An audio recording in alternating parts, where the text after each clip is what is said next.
Hello everyone, welcome to Born to Win YouTube channel. I am Nandini.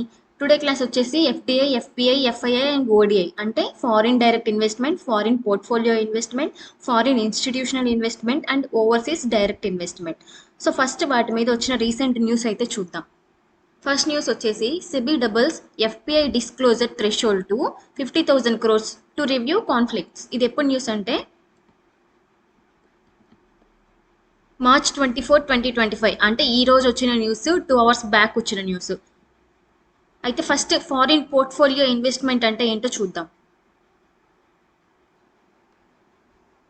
Foreign portfolio investment అంటే foreign investors మన దేశంలో ఉండే securities మీద invest చేయడం, లేదా ఒక కంపెనీలో లెస్ దెన్ 10% షేర్ హోల్డింగ్ ఉండడం.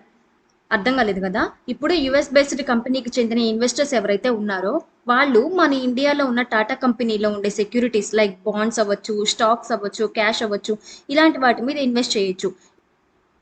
ఇన్వెస్ట్ చేయడం అంటే వాళ్ళ దగ్గర ఉన్న మనీని టాటా కంపెనీస్కి ఇచ్చి టాటా కంపెనీ యొక్క షేర్స్ అవ్వచ్చు, బాండ్స్ అవ్వచ్చు వాళ్ళు కొనుక్కోవడం. ఇలా ఎందుకు చేస్తారంటే ప్రాఫిట్స్ కోసం. ఒక కంపెనీ బాగా గ్రో అయ్యి ఈ షేర్స్ ఆర్ బాండ్స్ మీద ప్రాఫిట్స్ వస్తున్నాయి అనుకోండి, ఈ ఫారినర్స్ ఏం చేస్తారంటే మన దేశంలో వచ్చి ఇన్వెస్ట్ చేసి ప్రాఫిట్స్ అనేవి పొందుతారు. ఇంకొకటి వచ్చేసి 10% షేర్ హోల్డింగ్ అంటే ఇప్పుడు టాటా యొక్క అసెట్ వాల్యూ 1000 కోట్లు అనుకోండి, అందులో 10% 100 కోట్ల కంటే తక్కువ షేర్ హోల్డింగ్ అనేది ఉండాలి. షేర్ హోల్డింగ్ అంటే ఒక కంపెనీకి వీళ్ళు కూడా రెస్పాన్సిబిలిటీ తీసుకోవచ్చు, డెసిషన్స్ తీసుకోవచ్చు. సో ఇలాంటివి యాక్చువల్గా ఫారిన్ పోర్ట్ఫోలియో ఇన్వెస్టర్స్ ఏం చేస్తారంటే వీళ్ళు ఎక్కువ బాండ్స్ మీద, స్టాక్స్ మీద పెట్టడానికి చూస్తారు. వాళ్ళ ఇన్వెస్ట్మెంట్స్ అనేవి వాటి మీద పెట్టడానికి చూస్తారు. అంటే ప్రాఫిట్స్ కోసం మాత్రమే. ఇలా షేర్ హోల్డింగ్, కంపెనీల షేర్ హోల్డింగ్కి అంత ఇంట్రెస్ట్ చూపించరు. అయితే ఫారిన్ పోర్ట్ఫోలియో ఇన్వెస్టర్స్ కొన్ని బాండ్స్, స్టాక్స్ ఆర్ క్యాష్, ఈ అసెట్స్కి సెక్యూరిటీగా కస్టోడియన్ని నియమిస్తారు. కస్టోడియన్ అంటే వీళ్ళ ట్రాన్సాక్షన్స్ అవ్వచ్చు, వీళ్ళకి బాండ్స్, అసెట్స్ ఇవన్నీ ఉంటాయి కదా, స్టాక్స్, వీటిని కాపాడుకోవడానికి ఒక కస్టోడియన్ అంటే బ్యాంక్ని కానీ ఒక ఫినాన్షియల్ ఇన్స్టిట్యూషన్స్ అవ్వచ్చు, ఇవన్నీ కూడా సెబీ లిస్టెడ్ అయి ఉంటాయి. వాటిని కస్టోడియన్ అంటారు. వీళ్ళు ఏం చేస్తారంటే ఈ ఫారిన్ పోర్ట్ఫోలియో ఇన్వెస్టర్స్ కొన్న బాండ్స్కి, స్టాక్స్కి కాపలా సేఫ్ గార్డ్గా ఉంటారు. అయితే ఇందులో equity asset under management or asset under custody ఇవనేవి ఏంటో తెలియాలి మీకు. Asset under management or asset under custody అంటే ఏంటంటే ఈ ఫారిన్ ఇన్వెస్టర్స్ ఆర్ క్లయింట్స్ కొన్న అసెట్స్ యొక్క సమ్ ఏదైతే ఉంటుందో, అంటే ఇప్పుడు ఫర్ ఎగ్జాంపుల్ ఒక మ్యూచువల్ ఫండ్ ఉందనుకోండి, మ్యూచువల్ ఫండ్లో 100 crores విలువ చేసే స్టాక్స్, 50 crores విలువ చేసే బాండ్స్, 25 crores విలువ చేసే క్యాష్ అయితే ఉందనుకోండి, వీటి యొక్క సమ్ అంటే 175 crores ఉంది కదా, 100 ప్లస్ 25 ప్లస్ 50, ఈ 175 crores ఏదైతే ఉందో ఈ వాల్యూని equity asset under management, asset under custody అంటే ఈ క్లయింట్స్ యొక్క ఈ బాండ్స్ ఏవైతే ఉన్నాయో వీటిని అసెట్స్ అండర్ కస్టడీ అంటారు. అయితే ఇక్కడ మ్యూచువల్ ఫండ్ టాపిక్ ఎందుకు వచ్చింది అనుకుంటారేమో. బేసిక్గా మ్యూచువల్ ఫండ్స్ ఎందుకంటే ఎవరైనా షేర్స్లో ఎలా ఇన్వెస్ట్ చేయాలో తెలియనప్పుడు ఈ ఫండ్లో ఉన్న ఫండ్ మేనేజర్ ఒక ఫండ్ మేనేజర్ అనే అతను ఉంటాడు.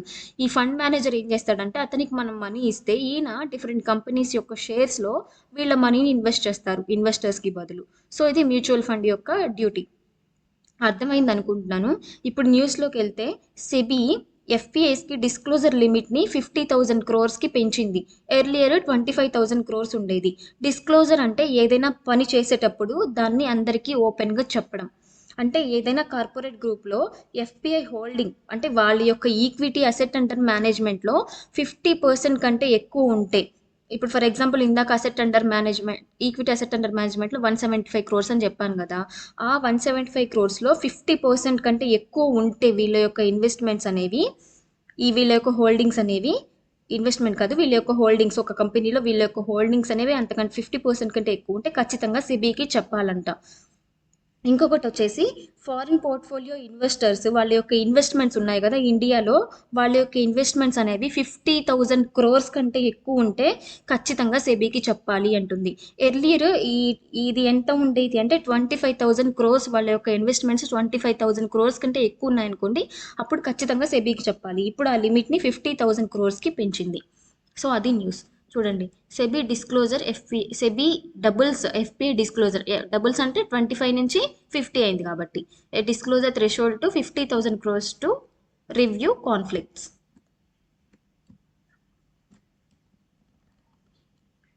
SEBI on Monday raised the investment threshold for granular ownership disclosures for foreign portfolio investors from 25,000 crores to 50,000 crores.